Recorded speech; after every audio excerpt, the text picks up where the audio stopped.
जोहार दोस्तों, जय हिंद। और एक चीज़ है आप लोगों के लिए। और हम और हमारे जितना भी टीम मेंबर हैं, हम लोग बहुत दिन से सोच रहे थे, तो आज वो चीज़ हम लोग कर दिए हैं।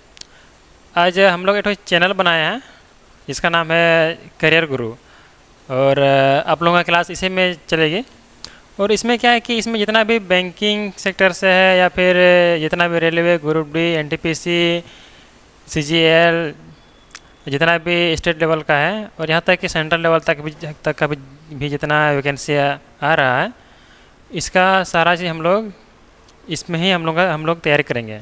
और इसमें खास करके मैं आप लोगों का जीके जीएस का एक बेहतरीन से बेहतरीन इसमें जितना भी हो सके मैं दूंगा। और हम लोग ये चैनल बहुत दिन से सोच रहे थे खड़ा करने के लिए, लेकिन उस तरह से चीज़ें हो नहीं पा रही थी।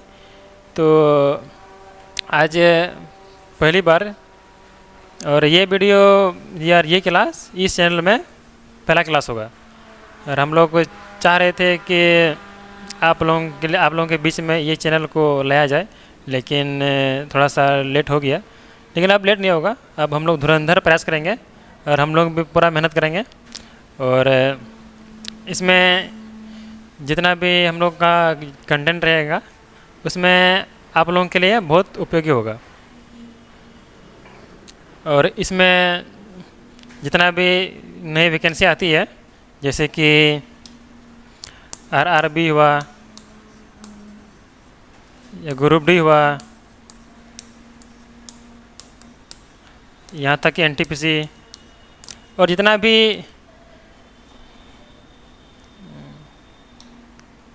भी स्टेट लेवल का भी है और जितना सेंट्रल लेवल का जितना वैकेंसी आ रही है, सबका हम लोग पढ़ेंगे इसमें। और ये एसएससी का जितना है मतलब इसमें सारा सब्जेक्ट हम लोग इसमें पढ़ेंगे। और इसमें क्या है कि इसमें यूट्यूब में क्लास होगी तो इसमें आप लोगों को फीस लगेगा नहीं। और आप लोगों से बस यही निवेदन है कि आप इस चैनल को पूरा शेयर कीजिएगा, दबा के शेयर कीजिए और हमारे इस चैनल को सपोर्ट कीजिए। बस आप लोगों का ही प्यार रहेगा तो हम लोग आगे बढ़ेंगे। और तो चलिए हम लोग शुरू करते हैं। हम लोग वेट नहीं करेंगे, वेट नहीं कर सकते हैं। आज हम लोगों का कुछ क्वेश्चन हम आप लोगों के लिए लाए हैं। और ये क्वेश्चन जितना पिछले बार के एग्ज़ाम में जो आया था वही क्वेश्चन है। बस इसमें थोड़ा सा साइंस भी है, जीके भी है, और देख लीजिएगा क्या क्या है। ये रहा हम लोगों का फर्स्ट क्वेश्चन। और हम लोगों का ये रहा फर्स्ट क्वेश्चन। तो हम लोग देखते हैं इसमें क्या है। इसमें लिखा, तो चलिए दोस्तों हम लोग देखते हैं इसका पहला सवाल कौन सा है। तो पहला सवाल है कि प्रस्तावना संविधान की कुंजी है, यह किसने कहा था। ये जो संविधान के टॉपिक पे ये सबसे महत्वपूर्ण सवाल यही है। कहाँ गया पेन। और इसमें ये बहुत बार ये सवाल आ भी गया है। बहुत सारे एसएससी यूपीएससी में भी यूपीएससी में हाँ एक बार आया था ये सवाल। तो इसका सही आंसर होगा बी, यह है इसका सही आंसर है। और सेकंड में है कि भारत के संविधान का विचार सबसे पहले किसके द्वारा दिया गया था। तो इसका जो सवाल जो है दोस्तों, ये सबसे पहले ये एम.एन. रॉय ने दिया था। मतलब इसके मन में विचार नहीं आया था, बल्कि इसके द्वारा विचार को लाया गया था संविधान का। बस यही है। तो चलिए हम लोग बढ़ते हैं नेक्स्ट की तरफ। और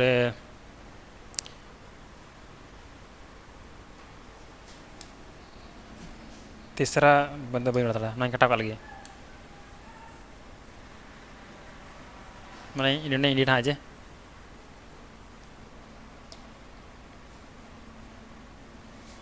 तो तीसरा है, भारत के संविधान की निम्नलिखित में से कौन सी अनुसूची एक नए राज्य के गठन से संबंधित है। तो ये बहुत ही बेहतरीन सवाल है। भारत के संविधान की निम्नलिखित में से कौन सी अनुसूची नए राज्य के गठन से संबंधित है? तो इसका सही आंसर होगा पहला, प्रथम। यही इसका फर्स्ट आंसर है। और 4 नंबर पे सवाल है, संविधान की दूसरी अनुसूची किससे संबंधित है? ये तो बच्चों वाला सवाल है, ये तो हर कोई कर लेगा। चलिए, आपके सामने 4 ऑप्शन है, 4 विकल्प हैं, आप बताइए, कमेंट कर दीजिए। अगर आप लोगों में से किसी को आता है तो आप कमेंट कर सकते हैं, बेझिझक कीजिए, गलत भी हो चलेगा पर कमेंट कीजिए। और हमारे चैनल को सब्सक्राइब कर दीजिएगा, बस आप लोगों का सपोर्ट और प्यार मिल जाएगा, बस यही काफ़ी है। तो चलिए, 4 नंबर का जो सवाल का जो जवाब है वो बी है, ये वाला। महत्वपूर्ण पद अधिकारियों के वेतन भत्तों से। इसमें क्या है कि जितना भी ये जो मालिक साहब है, अगर साधारण भाषा में कहूँ तो जितना भी जो मंत्री लोग हैं, बस उसका कितना वेतन मिलना चाहिए, कितना नहीं मिलना चाहिए, बस उसी का इसमें उल्लेख है। बस वही है वेतन भत्ता से, जिसका हम लोग सैलरी भी बोल सकते हैं, बस यही है इसमें। तो नेक्स्ट चलते हैं। नेक्स्ट है सवाल नंबर 5वां। इसमें कहा गया है कि किस अनुसूची में 22 भाषाओं को मान्यता दी गई? ये तो बच्चों वाला सवाल है, बता, ये तो हर कोई कर लेगा। कौन सा होगा? पहला होगा? नहीं मेरे भाई, पहला नहीं, ये 8वीं अनुसूची होगा, यही इसका आंसर है। ये तो हर कोई कर लेता है। इसमें हम लोग, ये तो थोड़ा मतलब सवाल है, पर हम सोचे कि थोड़ा सा कुछ आसान सवाल भी आप लोगों के लिए सेट कर दें, इसीलिए हम लोग इसको ले लिए हैं। तो चलिए हम लोग देखते हैं नेक्स्ट। भारतीय संविधान ने प्रस्तावना के विचारों को निम्नलिखित में से किससे उधार लिया है? बताइए, ये यूपीएससी का सवाल है, ये बहुत हार्ड सवाल है, सवाल में दम है। लेकिन देख रहे हैं क्या लिखा है यहाँ, किससे उधार लिया है, देख रहे हैं इसका लैंग्वेज। इसलिए तो यूपीएससी का सवाल इतना टफ रहता है। टफ रहता नहीं है, मतलब थोड़ा सा समझ में लोगों को नहीं आता है, इसीलिए लोगों को टफ आ रहा है, नहीं तो उतना टफ भी नहीं रहता है। और आप लोगों के पास इसका ऑप्शन भी है, जर्मनी का संविधान, संयुक्त राज्य अमेरिका का संविधान, या रूस का संविधान, या फिर ग्रेट ब्रिटेन का संविधान। चलिए, इस सवाल को भी हम लोग करेंगे, लेकिन ये सवाल यूपीएससी का है, सोचे कि कुछ आप लोगों के लिए एकदम हाई लेवल का सवाल ले आऊँ। और इसका जो सवाल का जो आंसर है ये है संयुक्त राज्य अमेरिका का संविधान। हम लोग इसी से ही हम लोग लिए थे।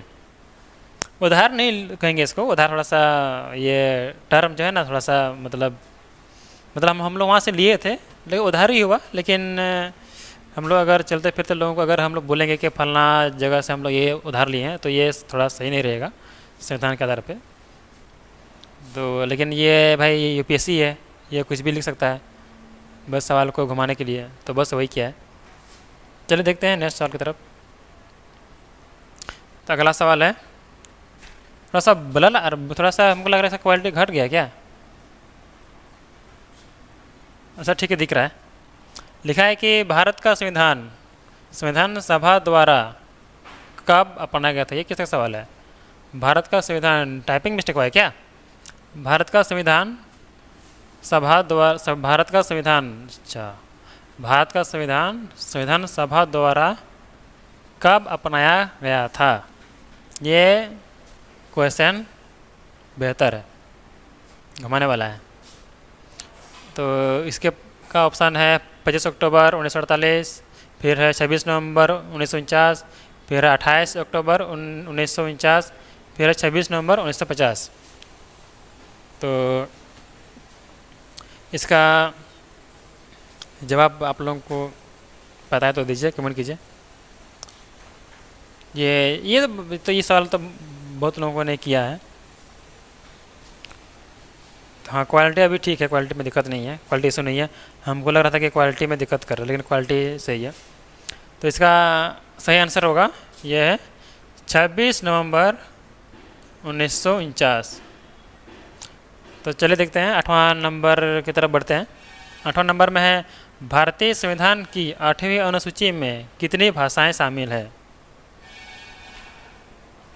चलिए दोस्तों, इसमें जब ये शुरुआत हुआ था तो शुरुआत में इतना ज़्यादा नहीं था। हम आंसर नहीं बताएंगे, नहीं तो आप लोगों को पता चल जाएगा। ये तो पता ही है। इसका जो वर्तमान में है, इसका 22 भाषा इसमें उल्लेख है। और पहले नहीं था। अब चूँकि यहाँ लिखा है कि अनुसूची में कितनी भाषाएं शामिल हैं, तो अभी 22 भाषा है और ये इसका सही आंसर है। चले तो हम लोग चलते हैं 9वां नंबर की तरफ। और 9th नंबर में है दल बदल के आधार पर निर्वाचित सदस्यों की अयोग्यता संबंधित विवरण किस अनुसूची में है। इसमें जो है ना दल बदल, मतलब दल बदल क्या है कि एक पार्टी से दूसरे पार्टी में जाना, तो वही दल बदल, मतलब थोड़ा दल जो है ना, मतलब एक पार्टी से दूसरे पार्टी में वो चला जाता है। तो और जैसे वो दूसरे पार्टी ज्वाइन कर लेता है, जो पहले में जो पार्टी था या फिर जो पहले से जिस पार्टी में था उस पार्टी से वो हट जाता है। तो बस वही है दल बदल। और इसमें कौन सा है, दूसरी, तीसरी, 9वीं या 10वीं, इसमें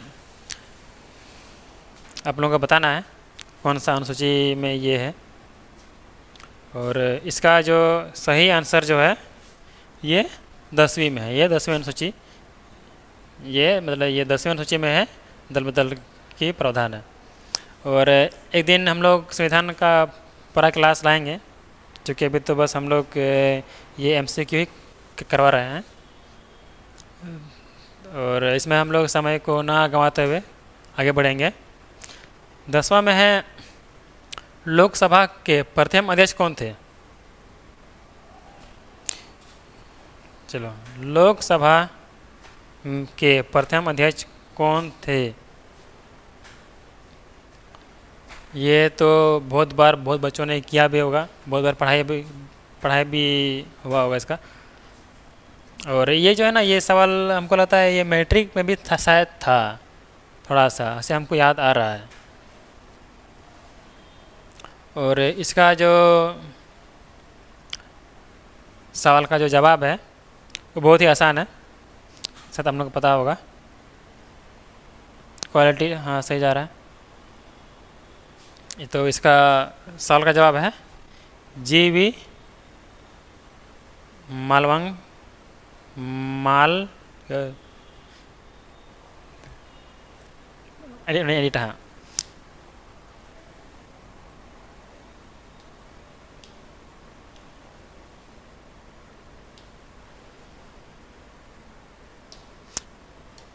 तो इसका जवाब है, जो इसका सही उत्तर, जो इसका सही ऑप्शन है ये है GV मावलंकर, ये वाला सेकेंड नंबर।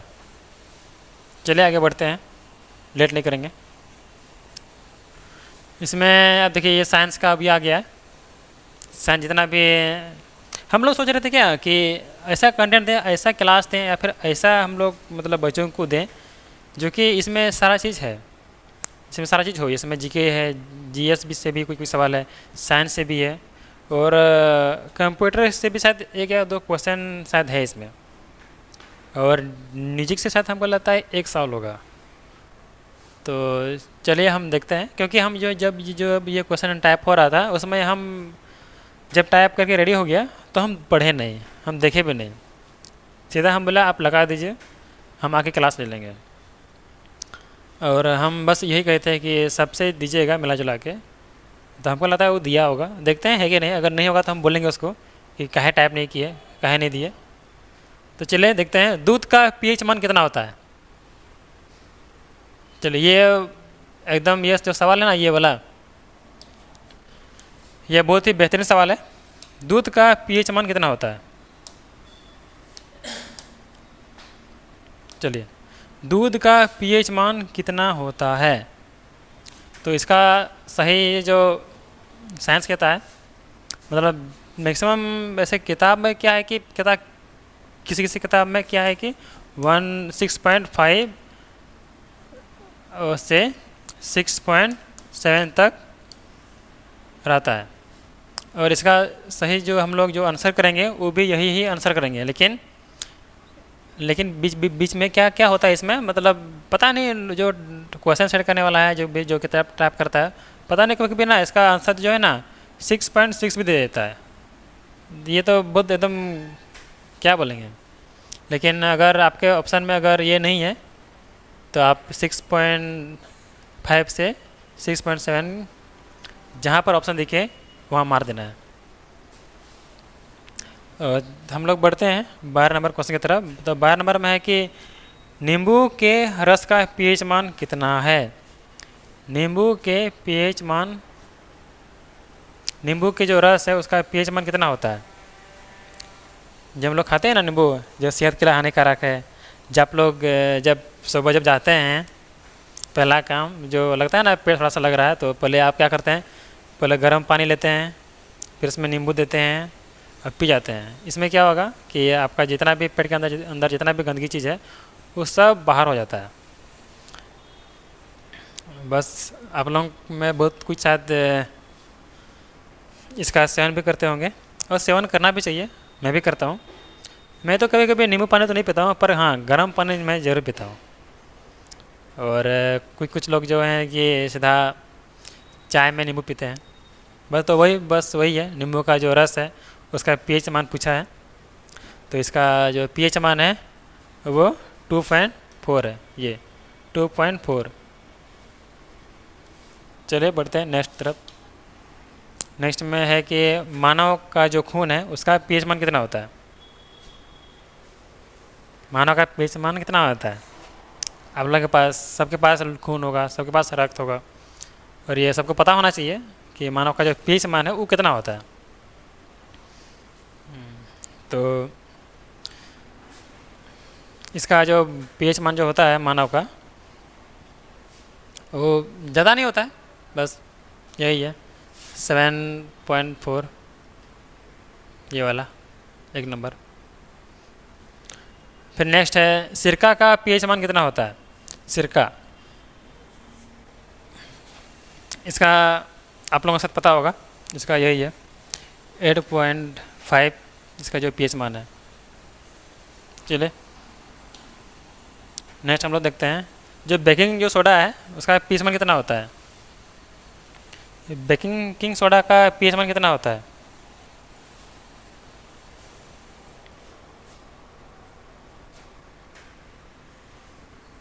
चलिए बताइए।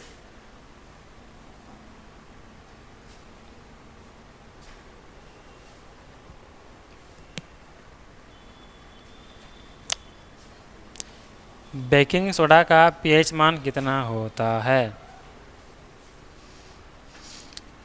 तो चलिए हम लोग देखते हैं, इसका जो सही आंसर होगा ये सी है, 9 होता है। कितना? 9। और शुद्ध पानी का पीएच मान कितना होता है? शुद्ध पानी का पीएच मान ये होता है 7, ये होता है 7। शुद्ध पानी का जो पीएच मान होता है ये 7 होता है। चल देखते हैं नेक्स्ट। जो कॉफ़ी पीते हैं आप, कॉफ़ी चाय कॉफ़ी पीते हैं ना, ये चाय नहीं है, ये कॉफ़ी है, इसका पीएच मान कितना होता है? तो इसका जो पीएच मान है ये 7 है। फिर नेक्स्ट है मानव लार का पीएच मान कितना होता है? जो लार है ना, ये लार जो है ना, जो आपके मुंह में जो रहता है, जो कीटाणु को मारता है, इसका पीएच मान कितना होता है? इसका होता है ये 6.2 से 7.6 तक जो इसका पीएच मान यहाँ तक हो सकता है। बहुत ही आसान सवाल है, ये तो हटा देंगे। तो साबुन का पीएच मान कितना होता है? साबुन का जो लगाते हैं ना आप लोग, बस वही साबुन है, इसका पीएच मान कितना होता है? ये है 8 से 10, इतना ये रहता है, 8 से 10 साबुन का पीएच मान रहता है ये। फिर सवाल नंबर 20 में है, किस मैदान में युवराज सिंह ने एक T20 अंतर्राष्ट्रीय क्रिकेट मैच के एक ओवर में 6 छक्के लगाए थे? तो बताओ, किस मैदान में युवराज सिंह ने T20 अंतर्राष्ट्रीय क्रिकेट मैच में एक ओवर में 6 छक्के लगाए थे? और हाँ, इसी से जो ये जो है ना, ये आज भी ये इसका चर्चा होता है युवराज सिंह का। एकदम बेहतर से बेहतरीन खिलाड़ी है ये युवराज सिंह। किसी को पता है क्या कब कब ये मारा था? याद है तो बताओ, कौन सा स्टेडियम में मारा था? किसी को याद है? किसी ने मैच देखा था कि नहीं?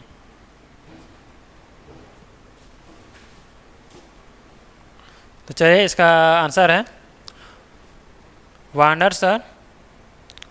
वान क्या है, थोड़ा सा ऊपर लिखा गया। चलिए, अब हो गया। वांडर्स स्टेडियम, यहाँ वांडर्स स्टेडियम में ये 6 छक्के लगाए थे, वो भी एक ओवर में। ये किसी खिलाड़ी के लिए बहुत सालों का मेहनत है, कोई मार नहीं पाता ऐसा। चलो देखते हैं नेक्स्ट तरफ। नेक्स्ट में क्या है, ये बुक से है। हम बोले थे ना कि इसमें सारा चीज़ इसमें मिक्स है, और हम लोग इसमें ज़्यादा दिन मतलब अधिक देर तक क्लास कर नहीं पाएंगे। थोड़ा आज पहला दिन है तो हम लोग इतना ज़्यादा मेहनत नहीं करेंगे, मेहनत करेंगे पर आज अगर जितना सवाल है हम तो बोले थे कि सवाल पर दे देना 50 60 को 100 दे देना, तो कितना दिया है देखते हैं, हम भी देखे नहीं है। तो ये बुक से है नेक्स्ट सवाल। तो ये है कि the diary of a young girl किसकी आत्मकथा है? ये एक आत्मकथा, ये कहानी है।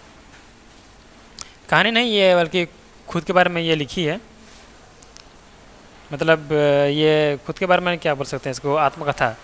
ये जीवनी पर ये बुक लिखी गई है, जिसका नाम the diary of a young girl है। और इसका जो आंसर है वो है एनी फ्रैंक। एनी फ्रैंक, इसी ने ही the diary of a young girl, यही बुक इसने लिखी है। मतलब लिखी नहीं है ये, इसको क्या, ये इसका आत्मकथा, ये इसका जीवन पर आधारित है किताब है, बस वही है। फिर देखते हैं सवाल नंबर 22 पे, कमला नारायण को किस शास्त्रीय नृत्य के लिए जाना जाता है? तो इसका सवाल है भारतनाट्यम। अगला सवाल,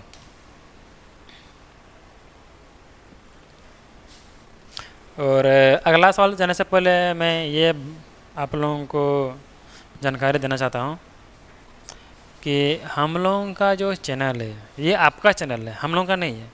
क्योंकि इसमें आप लोग जो बोलिएगा इसमें आप लोगों को वही कंटेंट मिलेगा।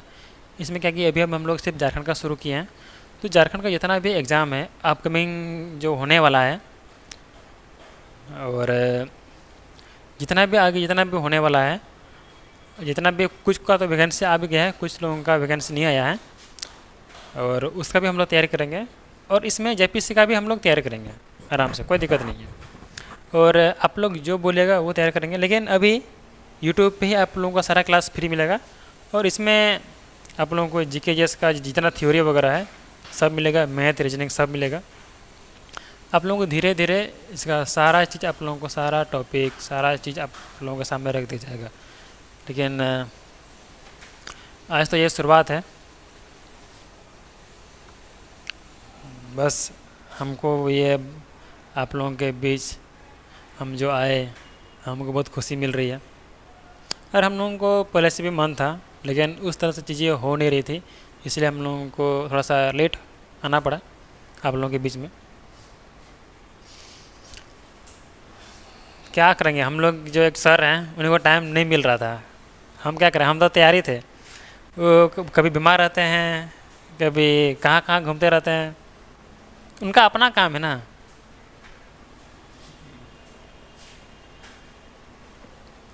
तो चलिए देखते हैं क्या सवाल है, क्या लिखा है। करदाग करदाक मठ जो एक बौद्धिक तीर्थ है, भारत के किस राज्य में स्थित है? ये जो है ना, ये एक टूरिस्ट, क्या बोलेंगे, टूरिज़्म है। मतलब यहाँ पर जो टूरिस्ट लोग जाते हैं देखने के लिए, ये एक बौद्धिक तीर्थ है। ये जो है ना करदाक मठ, इसको बहुत लोग इसको करदांग भी बोलता है, लेकिन हम लोग इसको करदाक बोलते हैं। मतलब सवाल वही है और इसका ओरिजिनल नाम वही है, लेकिन कुछ कुछ लोग जो है ना करदांग भी बोलते हैं इसको, करदांग मठ। अगर किसी से पूछोगे कहाँ जा रहे हो तो बोलेगा हम जा रहे हैं मठ में। ऐसा ही लोग बोलता है, गांव वाले लोग, कुछ लोग ऐसे बोलते हैं। और बहुत ये पॉपुलर जगह भी है, और बहुत कोई यहाँ जो देखने के लिए आते हैं। यहाँ पर जो लोग हैं ना, जो यहाँ पर देखने के लिए आते हैं, वैसा यहाँ पर कुछ मतलब ख़ास चीज़ तो है, पर उतना पॉपुलर भी नहीं है। लेकिन हाँ, भारत में ये बहुत ज़्यादा अपने आप में फेमस है। और इसका आप लोगों का ये ऑप्शन है झारखंड है, हिमाचल प्रदेश है, केरल है, गोवा है। बताइए तो इसका जवाब क्या होगा, कौन सा राज्य में यह मठ स्थित है? तो इसका जो बौद्धिक तीर्थ है ये हिमाचल प्रदेश में स्थित है। ये अगला है, पोंगल भारत के किस राज्य में मनाया जाने वाला एक संयोत्सव है? मतलब ये जो उत्सव है, जो पर्व है, ये पोंगल, ये भारत के किस राज्य में मनाया जाता है? ये तो बच्चा वाला सवाल है, बहुत आप में से बहुत लोगों को पता भी होगा। इसमें तमिलनाडु है, राजस्थान है, मिजोरम है, मणिपुर है। तो इसका जो सवाल है, इसका जवाब है तमिलनाडु। ये जो पोंगल है ये तमिलनाडु में ही माना जाता है। चलो हम लोग देखते हैं नेक्स्ट तरफ। नेक्स्ट में है, कादरी गोपाल नाथ का संबंध निम्न में से किससे है? ये जो कादरी गोपाल नंद है ये कौन है?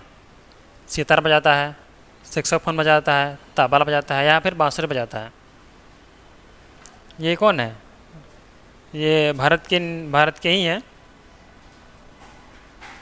और इसका ये किस इंस्ट्रूमेंट से ये जुड़े हुए हैं? कादरी गोपाल नाथ। इसमें सितार है, सैक्सोफोन है, तबला है, बांसुर है। शायद आप लोगों का कुछ वीडियो भी सुना होगा इसके बारे में। तो ये जो है ना, ये सितार नहीं बजाते हैं, ये बजाते हैं सैक्सोफोन। सैक्सोफोन जो होता है ना इस तरह वाला, ऐसे करके जो बजाते हैं वही है सैक्सोफोन।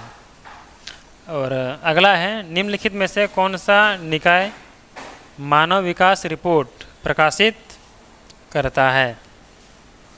इसमें से जो चारों जो ऑप्शन है, इसमें से कौन सा ऑप्शन ऐसा है जो कि एक मानव विकास है? मानव विकास रिपोर्ट मतलब ये हम लोगों के बीच लाता है। इसमें बहुत सारी चीज़ें हैं जो कि हम लोगों को जानकारी मिलती है इसी से ही। और बस यही है आप लोगों के बीच,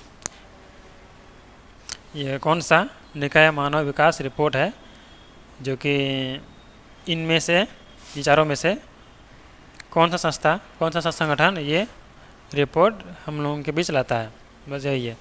तो इसका जो सवाल है, ये इसका जवाब है ये UNDP, संयुक्त राष्ट्रीय विकास कार्यक्रम।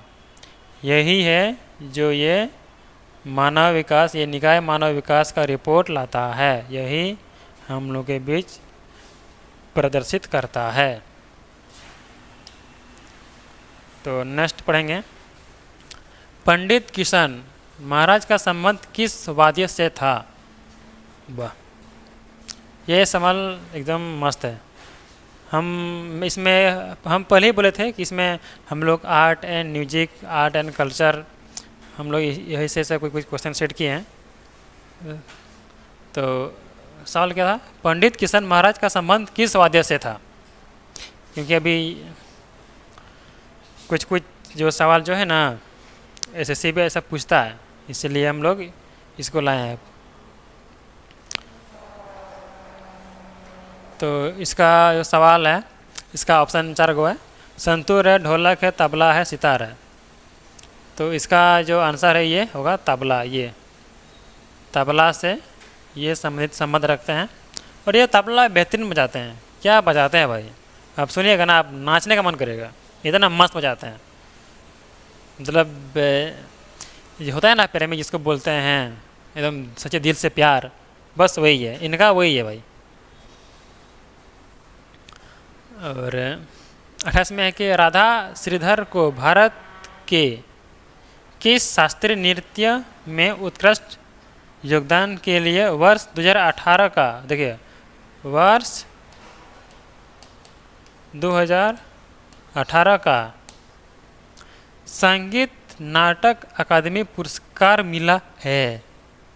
देखिए 2018 का सवाल है ये, मतलब 2018 का सवाल नहीं है, 2018 में ये मिला है। संगीत नाटक अकादमी पुरस्कार इनको मिल चुका है। और ये यही पूछ रहा है कि शास्त्रीय नृत्य में, मतलब ये कौन सा नृत्य करते थे या फिर किस नृत्य से ये संबंधित हैं। और ये उसी फील्ड में ये इसको एक अवार्ड मिला है, संगीत नाटक अकादमी पुरस्कार इसको मिल चुका है। बताइए, राधा श्रीधर को मिल चुका है, तो बताइए ये किस नृत्य से संबंधित हैं। तो इसका जवाब होगा भारतनाट्यम। ये भारतनाट्यम ये। और ये जो है ना, ये राधा श्रीधर, ये भारतनाट्यम इसका पूरा आता था हर प्रकार का, बस। और यही को देख के जब ये राधा श्रीधर, इनका भी पहले वैसे कहानी में पूरा प्रचलित है कि पहले इनको भारतनाट्यम में थोड़ा सा इंटरेस्ट नहीं था, लेकिन ऐसा आ गया है कि ये राधा श्रीधर, ये जिसमें इंटरेस्ट नहीं था, ये भारतनाट्यम, और भारतनाट्यम में इतना मेहनत की है जो कि ये 2018 में इसको पुरस्कार भी मिल चुका है। देख रहे हैं। चलिए बढ़ते हैं आगे। फिर सवाल नंबर 19 में है, याओसांग उत्सव भारत के किस राज्य में माना जाता है। याओसांग, ये एकदम बेहतरीन सवाल है ये।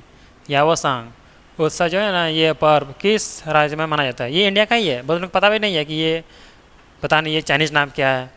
याओसांग लग रहा है कि कोई चाइनीज़ नाम है, लग रहा है ना, लेकिन ये इंडिया का ही है। ये जो पर्व है, उत्सव है, ये इंडिया का ही है। और इसका जो आंसर है, ये उत्तर प्रदेश भी हो सकता है, मणिपुर भी हो सकता है, राजस्थान भी हो सकता है, और तमिलनाडु भी हो सकता है। बस ये सवाल आप लोगों को बताना है। तो इसका जो सवाल है, इसका जवाब आप लोग कमेंट कीजिएगा या फिर हमें बताएं।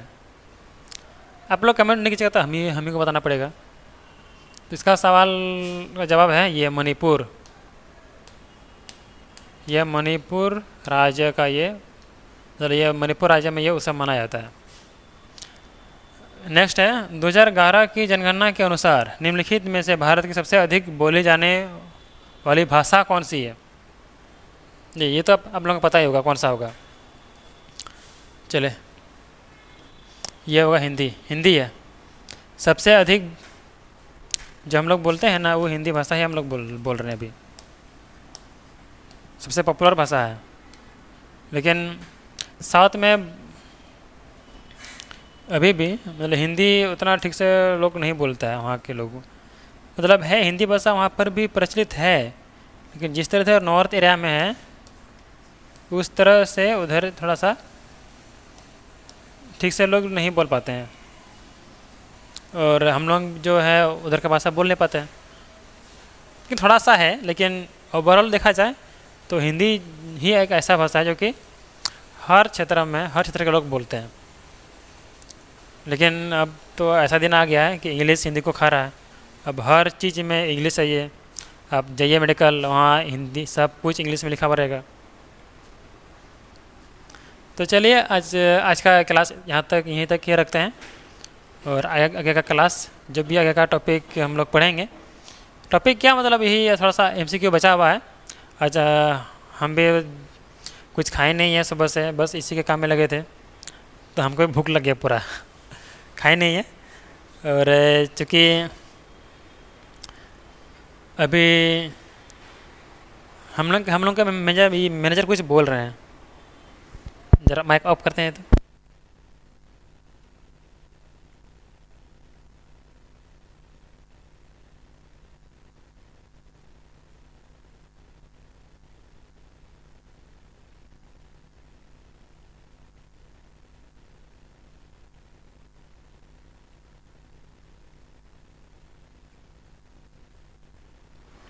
चलिए, हमारे बीच सर आ चुके हैं और ये सर अभी झारखंड से रिलेटेड कुछ पढ़ाएंगे। सर क्या पढ़ाएंगे? झारखंड। अच्छा हाँ, आप लोगों के अभी जो हम लोगों के जो सर हैं विमल सर, ये अभी अभी आए हैं। और ये सर बोल रहे हैं क्या कि अब हम पढ़ाएंगे, क्योंकि ये तो खा पी के आ गए हैं। हमको सुबह फ़ोन किए थे कि सर हम जा रहे हैं पढ़ाने के लिए। हम बोले ठीक है, अभी तो मेरा क्लास होगा। और कुछ यहाँ पर जो आज पहला क्लास था ना, तो यहाँ पर क्या था कि थोड़ा सा हम लोग सुबह ही आ गए और अभी चूँकि 1 बज रहा है, तो सुबह से हम लोग नाश्ता पानी नहीं किए हैं। हम तो सुबह से कुछ सिर्फ पानी ही पिए हैं, भोजन अभी तक किए नहीं है। तो अभी हम बस वही करेंगे, थोड़ा सा खाएंगे पिएंगे। और सर अभी आ गए हैं और सर अभी पढ़ाएंगे आप लोगों को, पढ़ लीजिएगा। थोड़ा आज शायद ये झारखंड का जितना भी जनजाति है, शायद उसके बारे में आज क्लास होगा, तो आप लोग ले लीजिएगा क्लास। हम तो निकलते हैं, ठीक है। जय हिंद। लेकिन हाँ, आप लोगों को चैनल थोड़ा सा शेयर कर दीजिएगा और लाइक कमेंट कर दीजिए।